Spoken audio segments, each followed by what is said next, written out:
ओम श्री साईनाथाय नमः। अध्याय 29 प्रारंभ।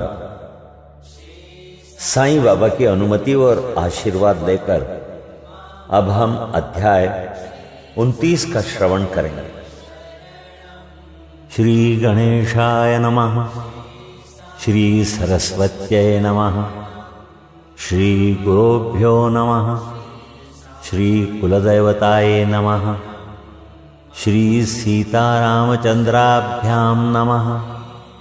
श्री सद्गुरु साईनाथाय नमः। इस अध्याय में मद्रासी भजनी मेला, तेंदुलकर पिता व पुत्र, डॉक्टर कैप्टन हाटे और वामन नार्वेकर आदि की कथाएं सुनेंगे। मद्रासी भजनी मेला लगभग 1916 में एक मद्रासी भजन मंडली पवित्र काशी की तीर्थ यात्रा पर निकली। उस मंडली में एक पुरुष, उनकी स्त्री, पुत्री और साली थी। अभाग्यवश उनके नाम यहां नहीं दिए जा रहे हैं। मार्ग में कहीं उनको सुनने में आया कि अहमदनगर के कोपरगांव तालुका के शिरडी ग्राम में श्री साईं बाबा नाम के एक महान संत रहते हैं, जो बहुत दयालु और पहुंचे हुए हैं। वे उदार हृदय और अहेतुक कृपा सिंधु हैं। वे प्रतिदिन अपने भक्तों को रुपया बांटा करते हैं। यदि कोई कलाकार वहां जाकर अपनी कला का प्रदर्शन करता है तो उसे भी पुरस्कार मिलता है। प्रतिदिन दक्षिणा में बाबा के पास बहुत रुपए इकट्ठा हो जाया करते थे। इन रुपयों में से वे नित्य 1 रुपया भक्त खोंडा जी की 3 वर्षीय कन्या अमनी को, किसी को 2 रुपए से 5 रुपए तक, 6 रुपए अमनी की मां जमली को और 10 से 20 रुपए तक और कभी कभी 50 रुपए भी अपनी इच्छानुसार अन्य भक्तों को दिया करते थे। यह सुनकर मंडली शिरडी आकर रुकी। मंडली बहुत सुंदर भजन और गायन किया करती थी, परंतु उनका भीतरी ध्येय तो द्रव्योपार्जन ही था। मंडली में 3 व्यक्ति तो बड़े ही लालची थे। केवल प्रधान स्त्री का ही स्वभाव इन लोगों से सर्वथा भिन्न था। उसके हृदय में बाबा के प्रति श्रद्धा तथा आदर था। एक बार जब दोपहर को आरती हो रही थी, तभी उस स्त्री की भक्ति और विश्वास देखकर बाबा प्रसन्न हो गए। फिर क्या था, बाबा ने उसे उसके इष्ट रूप में दर्शन दिया और केवल उसे ही बाबा सीतानाथ के रूप में दिखलाई दिए, जबकि अन्य उपस्थित लोगों को सामान्य ही अपने प्रिय इष्ट का दर्शन पाकर वह द्रवित हो गई तथा उसका कंठ रुंध गया और आंखों से अश्रुधाराएं बहने लगी। तभी प्रेमोन्मत्त हो वो ताली बजाने लगी। उसको इस प्रकार आनंदित देख लोगों को कौतूहल तो होने लगा, परंतु कारण किसी को भी ज्ञात न हो रहा था। दोपहर के पश्चात उसने वो भेद अपने पति से प्रकट किया। बाबा के श्रीराम स्वरूप में उसे कैसे दर्शन हुए इत्यादि उसने सब बताया। पति ने सोचा कि मेरी स्त्री बहुत भोली और भावुक है, अतः इसे राम का दर्शन होना एक मानसिक विकार के अतिरिक्त कुछ नहीं है।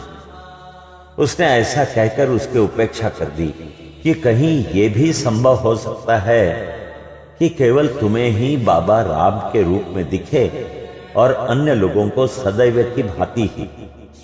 स्त्री ने प्रतिवाद न किया, क्योंकि उसे राम के दर्शन जिस प्रकार उस समय हुए थे वैसे ही अब भी हो रहे थे। उसका मन शांत, स्थिर और संतृप्त हो चुका था।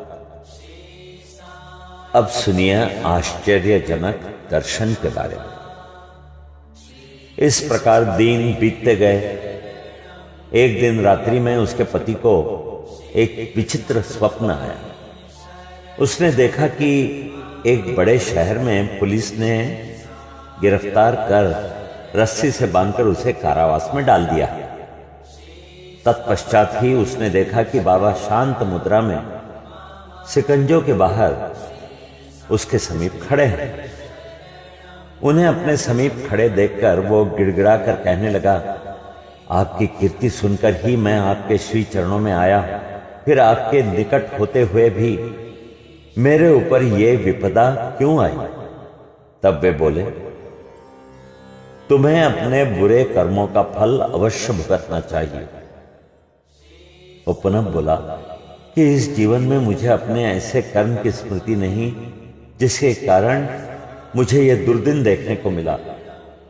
बाबा ने कहा कि यदि इस जन्म में नहीं तो गत जन्म में अवश्य कोई बुरा कर्म किया है। तब वो कहने लगा कि मुझे तो अपने गत जन्म की कोई स्मृति नहीं, परंतु यदि एक बार मान भी लूं कि कोई बुरा कर्म हो भी गया होगा तो आपके यहां होते हुए तो उसे भस्म हो जाना चाहिए, जिस प्रकार सूखी घास अग्नि द्वारा शीघ्र भस्म हो जाती है। बाबा ने पूछा, क्या तुम्हारा सचमुच ऐसा दृढ़ विश्वास है? उसने कहा, हां। बाबा ने उससे अपनी आंखें बंद करने को कहा और जब उसने आंखें बंद की उसे किसी भारी वस्तु गिरने की आहट सुनाई दी। आंखें खुलने पर उसने अपने को कारावास से मुक्त पाया। पुलिस वाला नीचे गिरा पड़ा है तथा उसके शरीर से रक्त प्रवाहित हो रहा। यह देखकर वो अत्यंत भयभीत दृष्टि से बाबा की ओर देखने लगा। तब बाबा बोले, बच्चू, अब तुम्हारी अच्छी तरह खबर ली जाएगी। पुलिस अधिकारी अभी आएंगे और तुम्हें गिरफ्तार कर लेंगे। तब वो गिड़गिड़ा कर कहने लगा कि आपके अतिरिक्त मेरी रक्षा और कौन कर सकता है? मुझे तो एकमात्र आप ही का सहारा है। भगवान, मुझे किसी प्रकार बचा लीजिए। तब बाबा ने फिर उससे आंखें बंद करने को कहा। आंखें खोलने पर उसने देखा कि वो पूर्णतः मुक्त होकर शिकंजों के बाहर खड़ा है और बाबा भी उसके समीप ही खड़े हैं।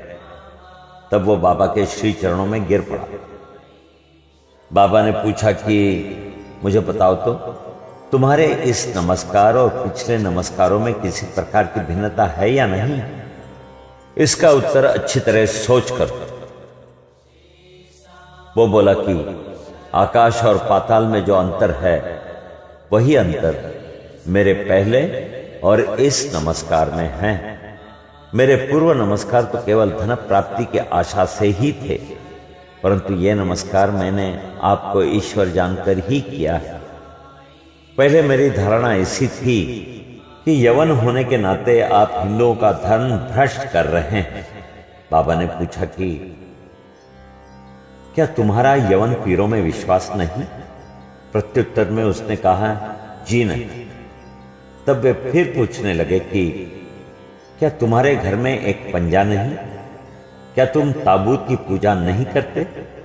तुम्हारे घर में अभी भी एक काड़ बीबी नामक देवी है जिसके सामने तुम विवाह तथा अन्य धार्मिक अवसरों पर कृपा की भीख मांगा करते हो। अंत में जब उसने स्वीकार कर लिया तो वे बोले कि इससे अधिक अब तुम्हें क्या प्रमाण चाहिए? तब उनके मन में अपने गुरु श्री रामदास के दर्शन की इच्छा हुई। बाबा ने जो ही उससे पीछे घूमने को कहा तो उसने देखा कि श्री रामदास स्वामी उसके सामने खड़े हैं और जैसे ही वो उनके चरणों पर गिरने को तत्पर हुआ वे तुरंत अदृश्य हो गए। तब वो बाबा से कहने लगा, आप तो वृद्ध प्रतीत होते हैं, क्या आपको अपनी आयु विदित है? बाबा ने पूछा, तुम क्या कहते हो कि मैं बूढ़ा हूं? थोड़ी दूर मेरे साथ दौड़कर तो देखो। ऐसा कहकर बाबा दौड़ने लगे और वो भी उनके पीछे पीछे दौड़ने लगा। दौड़ने से पैरों द्वारा जो धूल उड़ी उसमें बाबा लुप्त हो गए और तभी उसकी नींद भी खुल गई। जागृत होते ही वह गंभीरता पूर्वक इस स्वप्न पर विचार करने लगा। उसकी मानसिक प्रवृत्ति में पूर्ण परिवर्तन हो गया। अब उसे बाबा की महानता विदित हो चुकी थी। उसकी लोभी तथा शंकालु वृत्ति लुप्त हो गई और हृदय में बाबा के चरणों के प्रति सच्ची भक्ति उमड़ पड़ी। वो था तो एक स्वप्न मात्र ही, परंतु उससे जो प्रश्नोत्तर थे वे अधिक महत्वपूर्ण थे। दूसरे दिन जब सब लोग मस्जिद में आरती के निमित्त एकत्रित हुए, तब बाबा ने उसे प्रसाद में लगभग 2 रुपए की मिठाई और 2 रुपए नगद अपने पास से देकर आशीर्वाद दिया। उसे कुछ दिन और रोककर उन्होंने आशीष देते हुए कहा कि अल्लाह तुम्हें बहुत देगा और अब सब अच्छा ही करेगा। बाबा से उसे अधिक द्रव्य की प्राप्ति तो न हुई, परंतु उनकी कृपा उसे अवश्य प्राप्त हो गई, जिससे उसका बहुत ही कल्याण हुआ। मार्ग में उनको यथेष्ट द्रव्य प्राप्त हुआ और उनकी यात्रा बहुत ही सफल रही। उन्हें यात्रा में कोई कष्ट या असुविधा न हुई और वे अपने घर सकुशल पहुंच गए। उन्हें बाबा के श्री वचनों तथा आशीर्वाद और उनकी कृपा से प्राप्त उस आनंद की सदैव स्मृति बनी रहे। इस कथा से विदित होता है कि बाबा किस प्रकार अपने भक्तों के समीप आकर उन्हें श्रेयस्कर मार्ग पर ले जाते थे और आज भी ले जाते हैं। अब तेंदुलकर कुटुंब की कहानी सुन। बंबई के पास बांद्रा में एक तेंदुलकर कुटुंब रहता था, जो बाबा का परम भक्त था। श्रीयुत रघुनाथ राव तेंदुलकर ने मराठी भाषा में श्री साईनाथ भजनमाला नामक एक पुस्तक लिखी है, जिसमें लगभग 800 अभंग और पदों का समावेश तथा बाबा की लीलाओं का मधुर वर्णन है। ये बाबा के भक्तों के पढ़ने योग्य पुस्तक है। उनका ज्येष्ठ पुत्र बाबू डॉक्टरी परीक्षा में बैठने के लिए अनवरत अभ्यास कर रहा था। उसने कई ज्योतिषियों को अपनी जन्म कुंडली दिखाई, परंतु सभी ने बतलाया कि इस वर्ष उसके ग्रह उत्तम नहीं है, किंतु अगले वर्ष परीक्षा में बैठने से उसे अवश्य सफलता प्राप्त होगी। इससे उसे बड़ी निराशा हुई और वो अशांत हो गया। थोड़े दिनों के साथ उसने अपने पुत्र की निराशा तथा अशांति की बात भी बाबा से कही। उनके पुत्र को कुछ दिनों के पश्चात ही परीक्षा में बैठना था। बाबा कहने लगे कि अपने पुत्र से कहो कि मुझ पर विश्वास रखे। सब भविष्य कथन तथा ज्योतिषियों द्वारा बनाई कुंडलियों को एक कोने में फेंक दे और अपना अभ्यास क्रम चालू रख शांत चित्त से परीक्षा में बैठे। वह अवश्य ही इस वर्ष उत्तीर्ण हो जाएगा। उससे कहना कि निराश होने की कोई बात नहीं। मां ने घर आकर बाबा का संदेश पुत्र को सुना दिया। उसने परिश्रम किया और परीक्षा में बैठ गया। सब पर्चों के जवाब बहुत अच्छे लिखे थे, परंतु फिर भी संशयग्रस्त होकर उसने सोचा कि संभव है कि उत्तीर्ण होने योग्य अंक मुझे प्राप्त न हो सके। इसलिए उसने मौखिक परीक्षा में बैठने का विचार त्याग दिया। परीक्षक तो उसके पीछे ही लगा था। उसने एक विद्यार्थी द्वारा सूचना भेजी कि उसे लिखित परीक्षा में उत्तीर्ण होने लायक अंक प्राप्त हैं। अब उसे मौखिक परीक्षा में अवश्य ही बैठना चाहिए। इस प्रकार प्रोत्साहन पाकर वो उसमें भी बैठ गया तथा दोनों परीक्षाओं में उत्तीर्ण हो गया।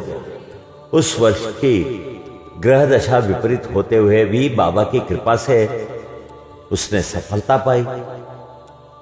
यहां केवल इतनी ही बात ध्यान देने योग्य है कि कष्ट और संशय की उत्पत्ति अंत में दृढ़ विश्वास में परिणित हो जाती है। जैसी भी हो, परीक्षा तो होती ही है, परंतु यदि हम बाबा पर दृढ़ विश्वास और श्रद्धा रखकर प्रयत्न करते रहें तो हमें सफलता अवश्य ही मिलेगी। इसी बालक के पिता रघुनाथ राव बंबई के एक विदेशी व्यावसायिक फर्म में नौकरी करते थे। वे बहुत वृद्ध हो चुके थे और अपना कार्य सुचारू रूप से नहीं कर सकते थे, इसलिए वे अब छुट्टी लेकर विश्राम करना चाहते थे। छुट्टी लेने पर भी उनके शारीरिक स्वास्थ्य में कोई परिवर्तन न हुआ। अब यह आवश्यक था कि सेवानिवृत्ति की पूर्वकालिक छुट्टी ली जाए। एक वृद्ध और विश्वास पात्र नौकर होने के नाते प्रधान मैनेजर ने उन्हें पेंशन देकर सेवानिवृत्त करने का निर्णय किया। पेंशन कितनी दी जाए, यह प्रश्न विचाराधीन था। उन्हें 150 रुपये मासिक वेतन मिलता था। इस हिसाब से पेंशन हुई 75 रुपये, जो कि उनके कुटुंब के निर्वाह हेतु अपर्याप्त थी। इसलिए वे बड़े चिंतित थे। निर्णय होने के 15 दिन पूर्व ही बाबा ने श्रीमती तेंदुलकर को स्वप्न में दर्शन देकर कहा कि मेरी इच्छा है कि पेंशन 100 रुपये दी जाए। क्या तुम्हें इससे संतोष होगा? श्रीमती तेंदुलकर ने कहा कि बाबा, मुझ दासी से आप क्या पूछते हैं? हमें तो आपके श्री चरणों में पूर्ण विश्वास है। यद्यपि बाबा ने 100 रुपये कहे थे, परंतु उसे विशेष प्रकरण समझकर 10 रुपये अधिक अर्थात 110 रुपये पेंशन निश्चित थी। बाबा अपने भक्तों के लिए कितना अपरिमित स्नेह और कितनी चिंता रखते थे। अब कैप्टन हटे साहब की कहानी सुनो। बीकानेर के निवासी कैप्टन हटे बाबा के परम भक्त थे। एक बार स्वप्न में बाबा ने उनसे पूछा कि क्या तुम्हें मेरी विस्मृति हो गई? श्री हटे ने उनके श्री चरणों से लिपटकर कहा कि यदि बालक अपनी मां को भूल जाए तो क्या वो जीवित रह सकता है? इतना कहकर श्री हटे शीघ्र बगीचे में जाकर कुछ वल पपड़ी तोड़ लाए और एक थाली में सीधा यानी सूखी भिक्षा तथा दक्षिणा रखकर बाबा को भेंट कर दें। उसी समय उनकी आंखें खुल गई और उन्हें ऐसा भान हुआ कि ये तो एक स्वप्न था। फिर वे सब वस्तुएं जो उन्होंने स्वप्न में देखी थी बाबा के पास शिरडी भेजने का निश्चय कर लिया। कुछ दिनों के पश्चात वे ग्वालियर आए और वहां से अपने एक मित्र को 12 रुपयों का मनी ऑर्डर भेजकर पत्र में लिख भेजा कि 2 रुपयों में सीधा की सामग्री और वल पपड़ी आदि मोल लेकर तथा 10 रुपये दक्षिणा स्वरूप रखकर मेरी ओर से बाबा को भेंट देना। उनके मित्र ने शिरडी आकर सब वस्तुएं तो संग्रह कर ली, परंतु वल पापड़ी प्राप्त करने में उन्हें अत्यंत कठिनाई हुई। थोड़ी देर के पश्चात ही उन्होंने एक स्त्री को सिर पर टोकरी रखे सामने से आते देखा। उन्हें यह देखकर अत्यंत आश्चर्य हुआ कि उस टोकरी में वल पपड़ी के अतिरिक्त कुछ भी न था। तब उन्होंने वल पपड़ी खरीद कर सब एकत्रित वस्तुएं लेकर मस्जिद में जाकर श्री हाटे की ओर से बाबा को भेंट कर दूसरे दिन श्री निमोणकर ने उसका नैवेद्य यानी चावल और वल पपड़ी की सब्जी तैयार कर बाबा को भोजन कराया। सब लोगों को बड़ा विस्मय हुआ कि बाबा ने भोजन में केवल वल पपड़ी ही खाई और अन्य वस्तुओं को स्पर्श तक न किया।